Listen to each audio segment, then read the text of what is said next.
बहुत खुशी की बात है कि 2023 में एक क्वेश्चन थेल्स प्रमेय और थेल्स प्रमेय के विलोम 2023 में नहीं पूछा है, तो इसका मतलब ये है 2024 में बिहार बोर्ड में एक क्वेश्चन 100% आएगा, या फिर अदर बोर्ड की आप तैयारी कर रहे हैं तो वहाँ तो हमेशा आता ही रहता है। तो थेल्स प्रमेय को हम 6.1 प्रमेय या थेल्स प्रमेय के नाम से जानते हैं, क्योंकि ये सिद्धांत थेल्स गणितज्ञ के द्वारा दिया गया था, जिसमें उन्होंने बताया है कि किसी भी त्रिभुज के एक भुजा के समांतर अन्य दो भुजा को भिन्न भिन्न बिंदु पर प्रतिच्छेद करे खातिर एगो रेखा खींचा जाए तो ये दोनों अनुपात आपस में क्या होगा, बराबर होगा। इसी को आम बोलचाल में समझो, यदि किसी त्रिभुज की एक भुजा के समांतर अन्य दो भुजाओं को भिन्न भिन्न बिंदुओं पर प्रतिच्छेद करने के लिए एक रेखा खींची जाए, तो भिन्न भिन्न का मतलब एक यहाँ प्रतिच्छेद मतलब गुजारने के लिए एक रेखा खींची जाए, तो ये अन्य दो भुजाएं एक ही अनुपात में विभाजित करती है। मतलब कहे का मतलब ना, दोनों समांतर दिया है, क्योंकि यहाँ देख सकते हो समांतर खींची जाए, तो इसका मतलब समांतर दे रखा है। DE और BC दोनों क्या है बाबू, समांतर है। एगो DE और एगो BC दोनों भुजा क्या है बाबू, समांतर है। तो समांतर है ना, तो कह रहा है तो जब समांतर होती है तो दोनों अनुपात आपस में बराबर होगा, इतना बटा इतना और इतना बटा इतना दोनों बराबर होगा, यही कह रहा है। तो सबसे पहले हम क्या करेंगे, अपने मन से पहले सिद्ध रचना ये सब लिखेंगे, क्योंकि आपको पता है किसी भी सिद्धांत को सिद्ध करने के लिए हमें 4 चरणों से होकर गुजरना पड़ता है। पहला दिया है, दूसरा सिद्ध करना है, तीसरा रचना, चौथा प्रमाण। तो हमें दिया क्या है, तो ABC एक त्रिभुज दिया है, तो हम वहीं लिखे हैं, दिया है ABC एक त्रिभुज है और जिसमें DE समांतर BC है, जिसमें DE या समांतर BC है, बस इतना ही बात पता है। सिद्ध क्या करना है, AD बटा DB AE बटा EC, मतलब इतना बटा इतना और इतना बटा इतना, तो A से लेकर D तक और D से लेकर B तक, AD बटा DB और AE बटा EC, यही दोनों अनुपात आपस में बराबर है कि नहीं है, यही सिद्ध करना है। इसके लिए हम क्या किए हैं, तीसरा चरण में रचना किए हैं। रचना डैश के रूप में जनरली होता है, तो पहले क्या किए हैं, B से E को मिला दिए हैं और C को D से मिलाए हैं, तो वहीं लिखे हैं B को E से तथा D को C से मिलाया, एकदम मिला दिए हैं, तथा EM लंब B, E से हम लंब डाले हैं किस पर, M पर, ये लंब है, यहाँ आप समझ सकते हैं ये लंब है। तो EM लंब किस पर है, AB पर, EM लंब AB, तो वहीं यहाँ लिखा गया है, साथ ही EM लंब AB तथा DN लंब AC, तो DN किस पर लंब है, DN लंब है AC पर, तो वहीं खींचा गया है। अब हम आगे चलते हैं प्रमाण में, तब तक के लिए एक क्या करते हैं, हम इसे मिटा देते हैं। ओके, अब यहाँ से बाबू आराम से यहाँ तक समझ सकते हो, थोड़ा ये अंदर इसे कर लेने दो। अब इसी आकृति की सहायता से हम क्या करेंगे, आगे हल करेंगे, याद रखना बात।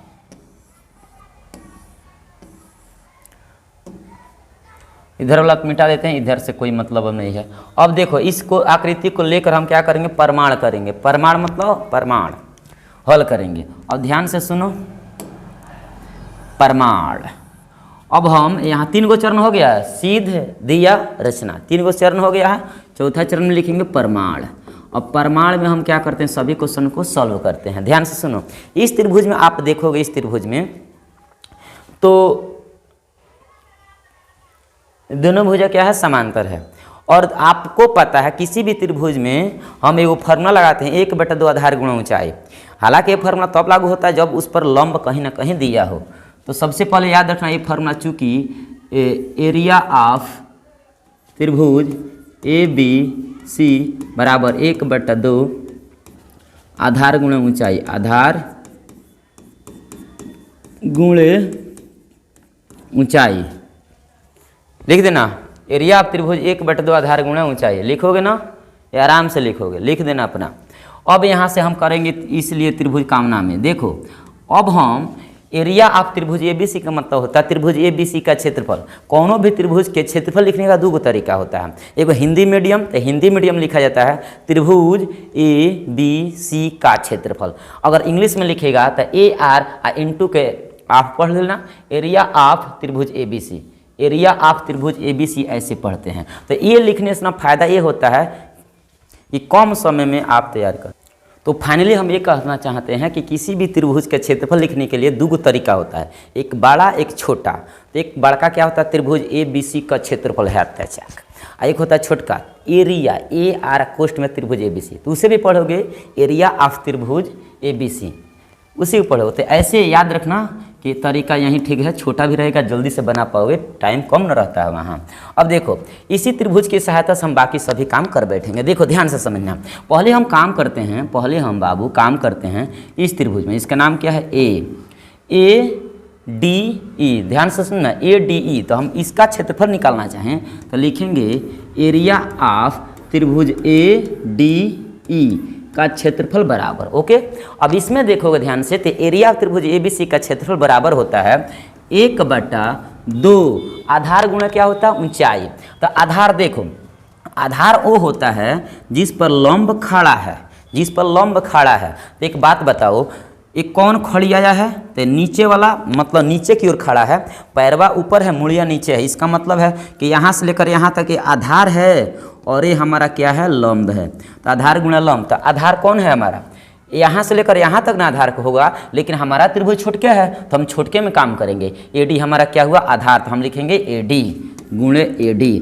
अब ध्यान से सुनो, ऊंचाई कौन है, मतलब लंब को ऊंचाई बोलते हैं, ME हमारा लंब है, तो यहाँ लिखेंगे ME कहो चाहे EM कहो, बात बराबर है। तो यहाँ तक बाबू लोग को कोई दिक्कत नहीं हुआ। उसी प्रकार AD यहाँ से लेकर यहाँ तक तो काम हो गया, मतलब आधा त्रिभुज हमारा काम हो गया है, आधा और बचा है, DB बचा है, क्योंकि हमारा फाइनल आंसर क्या चाहिए बाबू, फाइनल हमारा यही ना चाहिए AD/DB और AE/E से, यही हमें सिद्ध करके लाना है, सिद्ध यही ना करके लाना है। एक बार बोलो यस या नो, यही सिद्ध करके लाना था ना, AD/DB बराबर AE/E से, यही हमें सिद्ध करना है, ओके।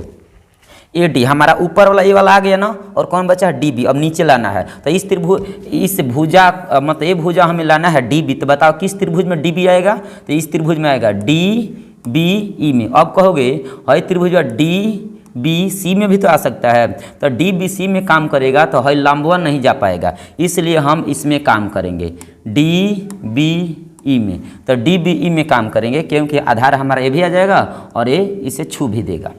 अगर इसमें काम करेगा DBC में तो आधार A हो जाएगा, जबकि हमें आधार हमें किसको मानना है DB को, इसलिए हम त्रिभुज DBC लेंगे। अब लिखेंगे एरिया ऑफ त्रिभुज DBE बराबर DBE। अब इसका निकालना होगा तो 1/2 आधार गुणा ऊंचाई। फिर से अब देखो इसमें, देखो अब कहोगे तो इसमें तो कोई लंब नहीं है, तो लंब नहीं है मिर्जान, तो ध्यान से सुन, ऐसे आपका त्रिभुजवा है ना, ऐसे त्रिभुजवा है, लेकिन आप जानते हैं लंब वही होता है जिसको आधार मानोगे ना, उसी पर लंब गिराना पड़ता है। तो आधार इसको ना माने हो, आधार इसको मान रहे हो, मतलब DB को आधार माने हो, DB को, तो इसी के आगे बढ़ाओगे आगे और यहाँ से लंब डालोगे, लंब डालोगे ना। देखो जब स्पष्टतः लंब नहीं दिखता है ना, तो हम उसे उस पर लंब डालकर लंब बनाते हैं। तो इस पर हमें देखो DB पर कोई लंब नहीं है, तो हम क्या करेंगे, थोड़ा और आगे बढ़ेंगे और यहाँ लंब हम पा लिए हैं, तो इसी को हम लंब मान लेंगे। इस आधार पर कौन लंब है, ME है, तो ये ME दोनों में लंब कहला रहा है। एगो ADO के लिए ME लंब हो रहा है और एक DBO के लिए ME लंब हो रहा है। तो यहाँ फिर से ME लिखेगा क्योंकि ME दोनों भुजा के लिए लंब है, एक छोटकों में एक बड़कों में। तो ये बात याद रखना, अगर कहीं अस्पष्टता हमें लंब नहीं दिखता है ना, तो हम उस पर लंब खींचते हैं, हम उस पर लंब बनाते हैं, याद रखना। अब इन दोनों को हम क्या करेंगे, बाटा करेंगे। बाटा करेंगे तो क्या पाएंगे, त्रिभुज एरिया ऑफ त्रिभुज ADE बाटा एरिया ऑफ त्रिभुज DBE बराबर बड़का बटा 1/2। पहला का कौन है, मतलब इसका क्षेत्रफल A वाला है, इसका क्षेत्रफल नीचे है, तो नीचे का नीचे मान रखना, ऊपर के ऊपर। एक मान इतना है ना, तो लिख देना AD गुणे ME, और इसका कितना है 1/2 DB गुणे ME। अब इसमें देखो इसमें कौन कौन कटने वाला है, इससे खत्म हो जाएगा, 1/2 से 1/2 खत्म हो जाएगा। तो क्या मिलेगा बाबू, एरिया ऑफ त्रिभुज ADE बटा एरिया ऑफ त्रिभुज DBE बराबर क्या बचेगा, AD बटा DB। समीकरण हुआ 1। समीकरण क्या हुआ 1। इस प्रकार समीकरण 1 जब निकाल लेगा ना तो आगे बढ़ेगा, क्या करेगा आगे बढ़ेगा। थोड़ा और हम आगे इसको घुसकाते हैं, ठीक, थोड़ा और इसे आगे हम ले जाएं। देखो ये पूरा जा रहा है, पूरा, कोई बात नहीं।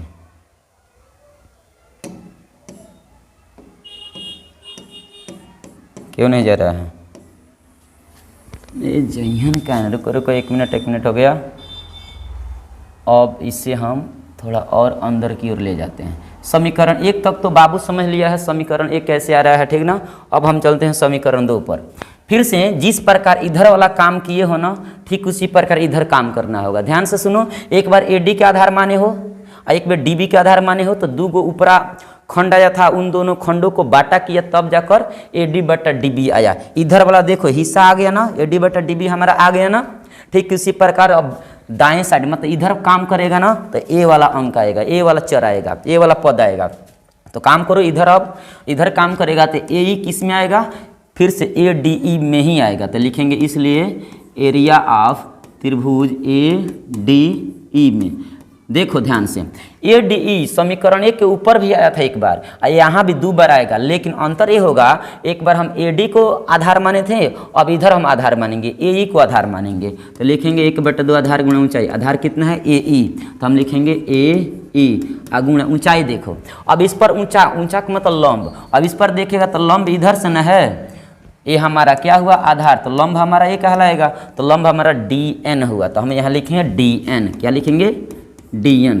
ठीक उसी प्रकार ए ई हमारा आ गया, मतलब ऊपर ला ए ई आ गया। अब हमें क्या लाना है, ई सी लाना है। तो ई सी लाने के लिए हम किस त्रिभुज में काम करेंगे, ई सी डी में। तो लिखेंगे एरिया ऑफ त्रिभुज ई सी डी बराबर 1/2। अब इसमें देखो आधार किसको मानोगे, इसी को। आधार बीसी मत मानना, क्योंकि हमें आंसर में बीसी नहीं चाहिए, हमें इसी चाहिए। तो आधार इसको मानेंगे तो हो जाएगा इसी अगुणे। इसमें तो कोई लंब ही नहीं दिख रहा है, तो वहीं बतिया फिर से आगे बढ़ेंगे, इस आधार को आगे बढ़ाएंगे तो यहाँ लंब पाएंगे ना, देख रहे हो यहाँ लंब है यहाँ पर, तो डी एन हमारा लंब हो जाएगा। डी एन हमारा क्या हो जाएगा, लंब। अगर किसी आधार पर लंब स्पष्टता नहीं दिख रहा है तो हम उसे क्या करेंगे बाबू, हम क्या करेंगे उससे थोड़ा और आगे बढ़ेंगे और उस पर लंब गिराने का प्रयास करेंगे, कहीं ना कहीं लंब मिल ही जाएगा। अगर नहीं दिख रहा है तो थोड़ा रुक जाओ। अब यहाँ तक से ये आगे क्या करोगे, इसको बाटा में करोगे। जैसे 1 नंबर समीकरण पाने के लिए बाटा में किया था ना, ठीक उसी प्रकार यहाँ बाटा करो। एरिया ऑफ त्रिभुज A D E Bata area of त्रिभुज ई सी डी। अब इसे बाटा करोगे तो यहाँ देखो 1/2 गुणे ए ई गुणे डी एन होगा ना। ठीक इसी प्रकार यहाँ देखो इसका कौन आंसर हुआ, नीचे वाला, तो 1/2 ई सी गुणे डी एन। अब यहाँ देखो कौन कौन कटने वाला है, 1/2 से 1/2, डी एन से डी एन। तो हमें क्या मिला, एरिया ऑफ त्रिभुज A D E Bata area of त्रिभुज ई सी डी। यहाँ क्या लिखोगे डी, आप बराबर क्या बचा ए ई एगो बच्चा ई सी, बाकी तो दोनों कट गया, समीकरण हुआ 2। समीकरण 1 2 को ध्यान से देखो मेरी जान, समीकरण 1 और 2 को ध्यान से देखोगे ना तो कुछ बातें नजर आएगा। अगर ए बाएं पक्ष ये दोनों का दोनों ए वाला इतना और इतना बराबर होता ना तो समीकरण 1 2 से हम दोनों को बराबर कर देते।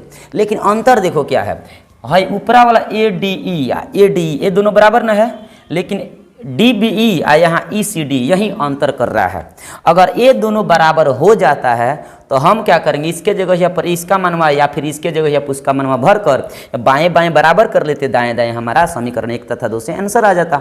लेकिन हमारा नहीं हो पा रहा है, तो हम क्या करेंगे 9th क्लास के प्रमेय उठाएंगे। उस प्रमेय में बताया गया है किसी भी त्रिभुज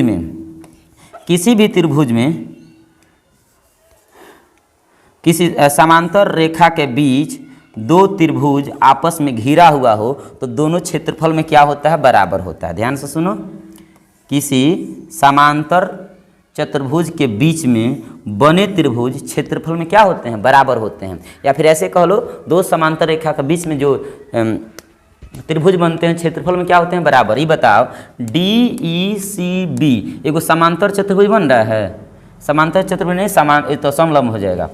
समांतर रेखा, समांतर रेखा है, समांतर रेखा के बीच में बने त्रिभुज क्षेत्रफल में क्या होते हैं बराबर। एक मतलब ये हुआ कि समांतर रेखा के बीच में दोनों त्रिभुजवा बन रहा है, डी बी ई आ डी सी ई, दोनों त्रिभुजवा ना समांतर रेखा के बीच में है, इसलिए कहेंगे दोनों का क्षेत्रफल क्या है बराबर है। किस नियम से आया है, तो 9th क्लास के नियम से आया है। तो ये लिखोगे चूंकि समांतर रेखा के बीच में, समांतर नियम है याद रखना होगा, समांतर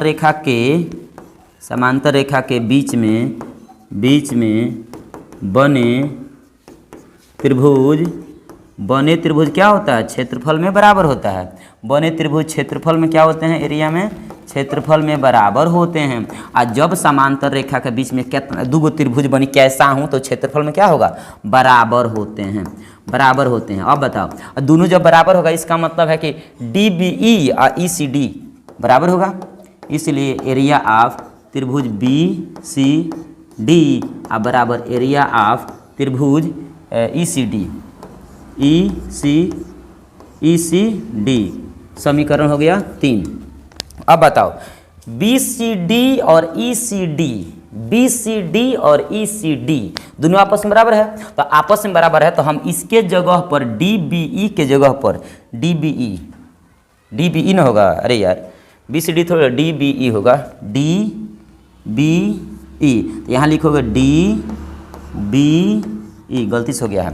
ई सी डी नीचे वाला है, तो डी बी ई के जगह पर ई सी डी भर सकता है, यहाँ ई सी डी भर सकता है कि नहीं भर सकता है। जब ये क्षेत्रफल में दोनों बराबर है तो हम क्या करेंगे, जब क्षेत्रफल में बराबर है तो दोनों हम किसी एक का मान में उड़ा सकते हैं, तो हम क्या करेंगे समीकरण 1 2 3 तीनों जब मिलाएंगे, तीनों क्या करेंगे मिलाएंगे, तो इसके जगह पर हम ई सी डी रख देंगे, तो ई डी ई और ई सी डी ठीक उतना ही हो जाएगा। ई डी ई और ई सी डी दोनों हई बाएँ हई वाला पक्ष और ए वाला पक्ष दोनों आपस में बराबर हो जाएगा ना। जब इसके जगहिया पर हई मनवा रख देगा तो निचवा वाला बराबर ऊपरा वाला बराबर हो जाएगा। इसका मतलब है समीकरण 1 2 3 से हम क्या करेंगे हेतना बराबर हेतना लिख देंगे।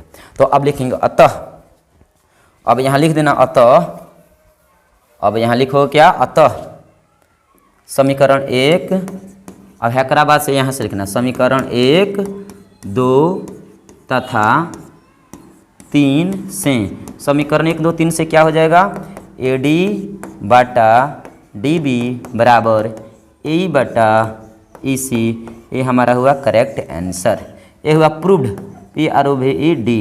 तो ये आपके बोर्ड एग्जाम में 5 नंबर में पूछता है, आप इसे छोड़ नहीं सकते हो। Okay, thank you.